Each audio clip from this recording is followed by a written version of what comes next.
સામાન્ય રીતે પશુપાલનમાંથી કેટલી આવક થઈ શકે? તો તમારો જવાબ હશે 10 લાખ કે વધીને 20 લાખ રૂપિયા. પરંતુ દૂધ વેચીને વર્ષે 48 લાખથી વધુની આવક થતી હોય તો? જી હા, જાણીને તમને કદાચ નવાઈ લાગશે, પણ ગામડામાં દૂધ વેચીને દરિયાબેન વર્ષે 48 લાખથી વધુની આવક મેળવે છે. જીવનસાથીના ગયા બાદ પરિવારની જવાબદારી છે તે તેમના શિરે આવે છે. દુઃખના પહાડો વચ્ચે પણ તેમણે હિંમત ન હારી અને ગામડે જ પશુપાલન છે તે શરૂ કર્યું. આજે આ મહિલા દૂધ વેચીને લાખોની આવક મેળવી રહ્યા છે. નમસ્કાર, આપની સાથે હું મમતા ગઢવી અને ગામડે રહીને પશુપાલનમાં કાઠું કાઢનાર દરિયાબેનના જીવન સફર પર નજર કરીએ વાત ગુજરાતી પર. આજે ગામડામાં તમે નજર કરો તો કેટલાય સમયથી કાટ ખાઈ ગયેલા તાળા મારેલી બંધ ખડકીઓ, વેરાન વાયરાઓ, ઉજ્જડ ખેતરો, સુમસામ રસ્તાઓ અને ભૂતકાળની જાહો જલાલીના જોરે આંખોમાં ઉજાસ લઈને જીવતા વડીલો છે તે નજરે પડશે. કારણ કે ગામડાઓ હવે ધીમે ધીમે ખાલી થઈ રહ્યા છે અને શહેરોમાં ભીડ વધી છે. મોટાભાગે સુવિધા માટે કે પૈસા કમાવા માટે લોકો છે તે ગામડું છોડીને શહેર તરફ ડગ માંડતા હોય છે. પરંતુ જો ગામડામાં શહેર કરતાં પણ વધારે આવક થાય તો? જી હા, આજે એક એવા મહિલાથી આપને રૂબરૂ કરાવવા છે જેઓ પશુપાલનના વ્યવસાયથી વર્ષે લાખોની આવક છે તે કરી રહ્યા છે. દરિયાબેનના પતિના ગયા બાદ અપાર સંઘર્ષો વચ્ચે પગભર થઈને એક મિસાલ છે તે ઊભી કરી છે. જીવનમાં પ્રિયજનને ગુમાવવાનું દુઃખ સૌથી વધુ હોય છે.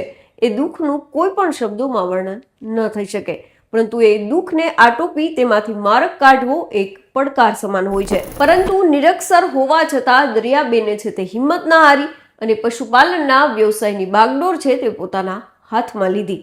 આજે પરિણામ એ આવ્યું કે વર્ષો પછી તેમની આવક છે તે 48 લાખથી વધુની વર્ષે મેળવી રહ્યા છે. આમ તો બનાસકાંઠા જિલ્લામાં બનાસ ડેરી છે તે આવેલી છે અને આ જિલ્લામાં મોટાભાગના પશુપાલકો બનાસ ડેરીમાં દૂધ ભરાવી વર્ષે સારી એવી આવક છે તે મેળવે છે. ત્યારે 2 વર્ષ પહેલા ડીસા તાલુકાના શેરપુરા ગામના એક મહિલાએ ડીસા તાલુકામાં 48 લાખ કરતાં વધુનું દૂધ ભરાવી સમગ્ર તાલુકામાં પ્રથમ નંબર મેળવ્યો હતો. અમે વાત કરી રહ્યા છીએ ડીસા તાલુકાના શેરપુરા ગામના રહેવાસી દરિયાબેનની, કે જેમની ઉંમર છે તે 55 વર્ષ છે. પહેલા તેઓ ખેતી સાથે જોડાયેલા હતા. વધારે કે ઓછા વરસાદના કારણે તેમના ખેતીના પાકમાં ઘણી વખત છે તે નુકસાન થતું હતું. કુદરત સામે આમ પણ કાળા માથાનો માનવી લાચાર થઈ જતો હોય છે. પરંતુ વર્ષ 2005-6માં તેઓ એક દેશી ગાય લાવ્યા અને આ દેશી ગાય 5 થી 6 લીટર દૂધ છે તે આપતી હતી, જેમાંથી 3 લીટર દૂધ તેઓ છે તે ડેરીમાં ભરાવતા હતા. દૂધમાંથી મળતી આવકથી તેઓ પરિવારનું ગુજરાન પણ ચલાવતા હતા. આ દરમિયાન જ તેમના પતિનું નિધન થાય છે અને 2 સંતાનોની જવાબદારી તેમના શિરે આવે છે. પતિના નિધન બાદ હિંમત હાર્યા વિના તેઓ અથાગ મહેનત કરી ઘરની જવાબદારી છે તે પૂરી કરતા હતા.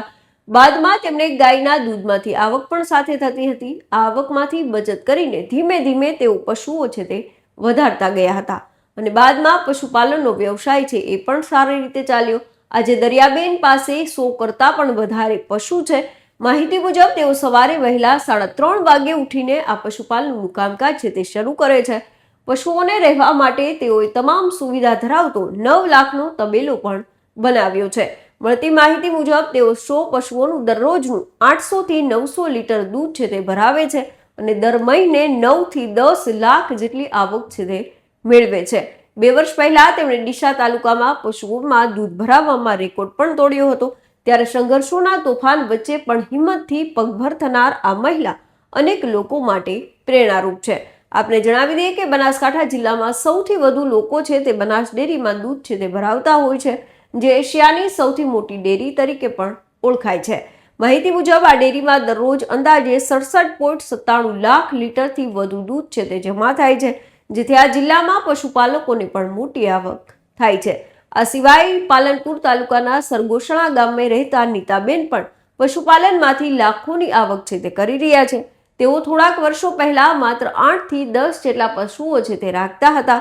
બાદમાં પશુપાલનમાંથી સારી એવી આવક થઈ. આજે નીતાબેન પાસે 120 જેટલા પશુઓ છે. તેઓ રોજનું અત્યારે 800 થી 1000 લીટર દૂધ છે તે બનાસ ડેરીની દૂધ મંડળીમાં ભરાવે છે. મહિને ₹8 થી 9 લાખ જેટલી આવક પણ મેળવે છે. ત્યારે જો ગામડામાં જ લાખોની આવક થતી હોય તો લોકો શહેરમાં જવાનું ક્યારે નથી વિચારતા. દરિયાબેન જેવા અનેક મહિલાઓ છે તે પ્રેરણારૂપ છે. આ અંગે આપ શું કંઈ માની રહ્યા છો અમને કોમેન્ટ કરીને જરૂર જણાવશો. તો ત્યારે બસ આટલું. ફરી કંઈક આવી અજાણી વાતો આપના સુધી પહોંચાડતા રહીશું અને મળતા રહીશું વાત ગુજરાતી પર.